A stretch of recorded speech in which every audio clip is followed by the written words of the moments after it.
ఆంధ్రప్రదేశ్, తెలంగాణల మధ్యన జల వివాదాల పరిష్కారానికి కేంద్ర జల సంఘం చైర్మన్ అధ్యక్షతన ఏర్పడిన కమిటీ ఈ నెల 30వ తారీఖున మధ్యాహ్నం 3 గంటలకు ఢిల్లీలో తొలిసారిగా మీటింగ్ అవబోతుంది.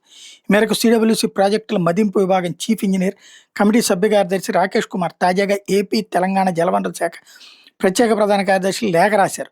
కేంద్ర జలశక్తి శాఖ మంత్రి సిఆర్ పాటిల్ అధ్యక్షతన గతేడాది జూలై 16 ఢిల్లీలో తెలంగాణ, ఏపీ సీఎంలతో నిర్వహించిన సమావేశంలో సంప్రదింపుల ద్వారా జల వివాదాలను పరిష్కరించుకునేందుకు కమిటీని ఏర్పాటు చేయాలని నిర్ణయించారు.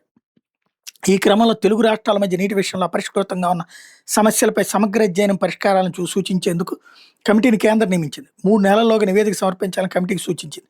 ఇందుకోసం ఇతర విభాగాల అధికారులు, నిపుణుల సేవలు వినియోగించుకోవాలని పేర్కొంది. ఈ కమిటీలో ఏపీ తరపున జలవనరుల శాఖ ప్రత్యేక ప్రధాన కార్యదర్శి, సలహాదారు ఈఎన్సీ, అంతర్రాష్ట్ర జలవనరుల విభాగం చీఫ్ ఇంజనీర్తో పాటు తెలంగాణ తరపున నీటిపారుదల శాఖ సలహాదారు, శాఖ ముఖ్య కార్యదర్శి, ప్రత్యేక కార్యదర్శి, ఈఎన్సీ, కృష్ణా గోదావరి బోర్డుల చైర్మన్లు, national water development agency CE సభ్యులుగా ఉంటారు. సిడబ్ల్యూసీ ప్రాజెక్టుల మదింపు విభాగం సిఈ సభ్య కార్యదర్శిగా వ్యవహరిస్తూ ఉంటారు.